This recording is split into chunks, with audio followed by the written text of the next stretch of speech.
किस्मत ले गई, इसको बोलते हैं किस्मत ले जाती मेरे को।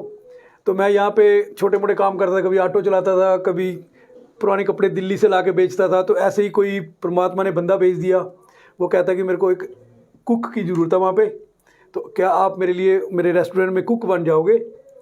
तो कुकिंग तो मेरे को आती नहीं थी, तो मैंने उसको बोला कि मैं सीख के बन जाऊँगा। तो मैंने सिर्फ पेपरों में लिखना है कुक, काम तेरे से हम वही करवाएंगे जो करने वाला है। तो फिर मैं कुक बन के वहाँ पे गया और मैंने शुरुआत की वहाँ पे बर्तन मांजने से। हमारे साथ स्टूडियो में खास मेहमान मौजूद हैं अजय माथुर जी, जिनको आपने सोशल मीडिया पर देखा होगा, लोगों के साथ कनेक्ट रहते हैं। फिलहाल तो अभी ये ऑस्ट्रिया में रहते हैं और वहाँ से भी किस तरह जम्मू बेस है ये, और अपने कल्चर को वहाँ पर भी ये प्रमोट कर रहे हैं, अपनी डोगरी को ये वहाँ पर भी नहीं भूले हैं। सर, सबसे पहले बहुत बहुत स्वागत आपका न्यूज़ इनसाइडर के स्टूडियो में। थैंक यू, शुक्रिया आपका भी। सर, आपसे जानना चाहूँगा ये जर्नी कहाँ से स्टार्ट हुई, जम्मू से ऑस्ट्रिया कैसे पहुँचे आप? जम्मू में तो मेरी ना किस्मत ले गई, इसको बोलते हैं किस्मत ले जाती बंदे को। तो मैं यहाँ पे छोटे मोटे काम करता था, कभी ऑटो चलाता था, कभी पुराने कपड़े दिल्ली से ला के बेचता था। तो ऐसे ही कोई परमात्मा ने बंदा भेज दिया, वो कहता कि मेरे को एक कुक की ज़रूरत है वहाँ पे, तो क्या आप मेरे लिए मेरे रेस्टोरेंट में कुक बन जाओगे। तो कुकिंग तो मेरे को आती नहीं थी, तो मैंने उसको बोला कि मैं सीख के बन जाऊँगा। तो मैंने सिर्फ पेपरों में लिखना है कुक, काम तेरे से हम वही करवाएंगे जो करने वाला है। तो फिर मैं कुक बन के वहाँ पे गया और मैंने शुरुआत की वहाँ पे बर्तन मांजने से। मैंने वहाँ पे 6-7 महीने बर्तन साफ़ किए रेस्टोरेंट में। तो उसके बाद ऊपर वाले ने मेरा साथ दे दिया, मेरी शादी हो गई, तो फिर मेरे को सारे राइट मिल गए ऑस्ट्रिया वाले। तो अब मैं अपना काम करता हूँ वहीं पे आप सारे काम, आपकी फैमिली वगैरह जो है सब वहीं पे रह रही है? हाँ जी। लेकिन थोड़ा सा बताइएगा, जिस तरह से लोग अपने घर को छोड़ करके थोड़ा सा भी इंडिया से अगर कोई बाहर चला भी जाता है, लेकिन वो ना अपने उस कल्चर को भूल जाता है, उस सब चीज़ों को भूल जाता है। आपने किस तरह वहाँ पर भी जा कर के इस चीज़ को ना तो आप भूले हैं, और वहाँ पर भी जा कर के आप उस कल्चर को जो है वो प्रमोट कंटिन्यूसली कर रहे हैं। हाल ही में आपके कुछ वीडियोज़ भी बड़े वायरल हुए जी। एक्चुअली होता क्या है कि मातृभाषा जिसको बोलते हैं, या मातृभूमि, जो बंदा अपनी माँ को भूल जाता है, जब माँ की बोली को भूल जाता है, चाहे मैं जितनी मर्जी एक्टिंग कर लूँ, मैं भी अभी आपके सामने इंग्लिश बोल के चला जाऊँ तो किसी को कोई इंटरेस्ट नहीं है। प्यार लोगों को उसी का मिलता है बिल्कुल, जो अपने कल्चर के साथ, या अपनी बोली के साथ, जहाँ जो आप हो वो रहोगे तो आपको कोई चेंज नहीं करना पड़ेगा और आपको मज़ा आएगा। अगर मैं नकली बन जाऊँगा तो फिर सारा काम नकली रहेगा पूरी लाइफ। इसके अलावा आप सोशल सर्विस भी करते हैं। सुनने में ये भी आया कि जब आपका बर्थडे वगैरह होता है उस दिन जो मतलब आपका ये रहता है कि जो गरीब लोग हैं उनके लिए आप खाना वगैरह बनवाते हैं, या बाकी अगर हम देखें जब लोगों का बर्थडे होता है तो उनके पास लोगों के गिफ्ट आते हैं, वो उसको उस तरह के, लेकिन आपने उसको भी चेंज कर दिया है, वो भी आपने किसी और के लिए रख दिया हुआ है। हाँ जी, मैं क्या करता हूँ कि हमने एक यूनियन बनाई है, उसका नाम है ताज माँ हलाइन। तो बेसिकली वो यूनियन में हम 2 ही लोग हैं, क्योंकि मैं पहले पैसे भेजता था। मैंने तो नहीं, लेकिन परमात्मा ने मेरे से करवाया है। मैंने 5-6 लोगों के घर बनवाए हैं जिनके पास रहने की छत भी नहीं थी जम्मू में।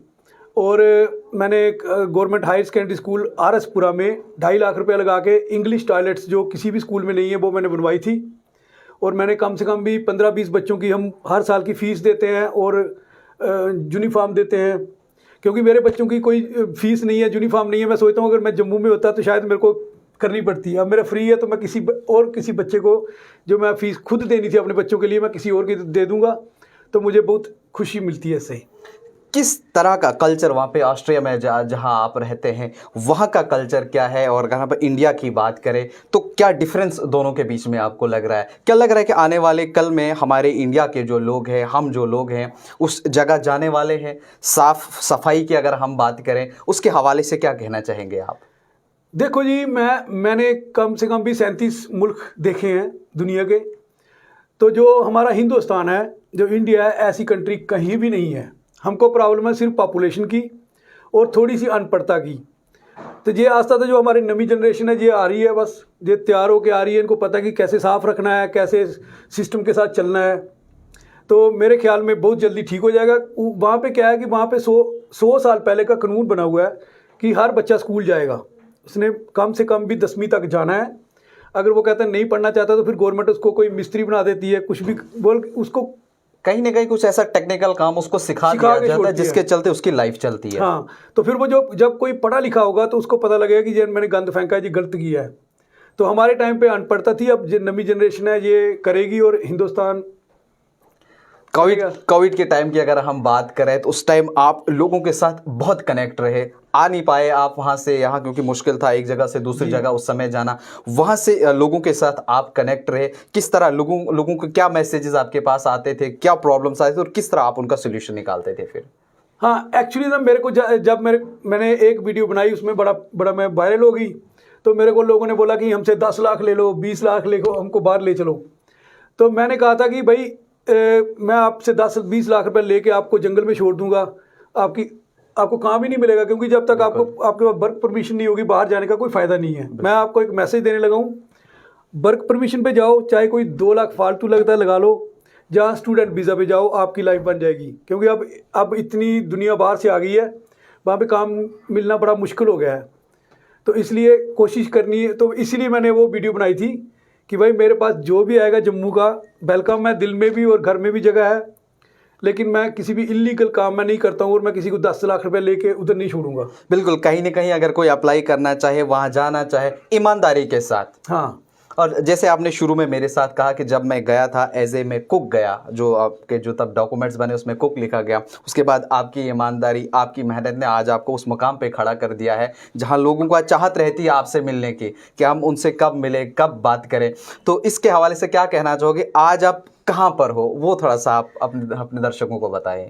अगर मैं मटेरियल की बात करूं तो मेरे को परमात्मा ने बड़ी दूर पहुंचा दिया है, लेकिन मैं अपने पैर ज़मीन पे ही रखना चाहता हूं, क्योंकि मेरे जो मेरे पुराने बचपन के दोस्त हैं वो आज भी शायद इतनी दूर नहीं पहुंचे हैं। तो जब मैं उनसे मिलता हूं तो उनको यही लगता है कि वो पहले वाला अजय आया है, ये अंडमानी आया है कोई, अजय कोई और अजय माथुर है। हाँ, मतलब कि वो चेंज नहीं हुआ है, जैसा हमने भेजा था वैसा ही वापस आया है। बिल्कुल, है ना। तो बाकी आनंद आता है जी जब आप अपनों का प्यार लेने का तरीका आना चाहिए, प्यार बहुत है लोगों के पास। बिल्कुल, तो वो कोशिश करता आपने हूं। देखोगे कुछ माह पहले जब महाराजा हरि सिंह जी की छुट्टी की यहाँ पे अनाउंसमेंट हुई थी, पूरा जम्मू जो था जश्न में डूबा हुआ था और आप वहाँ पे थे, तो क्या एक्साइटमेंट उस टाइम आपका हुआ था जब आपने वो खबर सुनी थी? उस टाइम पे मेरे को ऐसा लगा था कि जैसे कोई किसी की बड़ी पुरानी कोई इच्छा हो वो पूरी हो गई है ना। तो ये हमको सबसे बड़ी चीज़ जो जम्मू कश्मीर की गवर्नमेंट ने दी है, हम उनका शुक्रिया अदा करते हैं, और जिन लोगों ने इसके लिए जद्दोजहद की उनको भी हम धन्यवाद करते हैं कि हमको कोई अपनी पहचान मिली है। तो उस दिन तो मेरे को रात को नींद भी नहीं आई थी कि क्या हो गया, देखो कितनी देर की लगी हुई थी बात, तो बड़ी खुशी की बात। चलिए, ज़्यादा टाइम भी नहीं लेंगे, आखिर पे क्या मैसेज देंगे आप लोगों को? जैसे आपने पहले ही कहा था अगर कोई आना भी वहाँ पे चाहता है, जैसे आप गए थे, तो एक आखिरी मैसेज आपका क्या होगा? और वहाँ के लोगों के दिलों में इंडिया को लेकर के क्या ख्यालात रहते हैं, वो भी शायद लोग जानना चाहेंगे, वो थोड़ा सा बताइए। देखिए जी, जो हमारा हिंदुस्तानी है, चाहे किसी भी जात धर्म का हो, जब वो बाहर जाएगा उसको दिल में पता नहीं हिंदुस्तान का कितना प्यार होता है। वो कहता है कि अगर मैं गलत करूंगा तो लोग बोलेंगे सारा हिंदुस्तानी ऐसा है। बिल्कुल, तो वो हमारे हिंदुस्तानी कोई भी गलती नहीं करता है, चाहे वो अरब में चले जाएं, कहीं भी चले जाएं। हिंदुस्तानियों की आज की डेट में बड़ी इज्जत है। वो ये नहीं पूछेंगे कि आप हिंदू हो, मुसलमान हो, सिख हो, उनको पता लगे जो इंडियन है तो वो बड़ी रिस्पेक्ट करते हैं हमारी।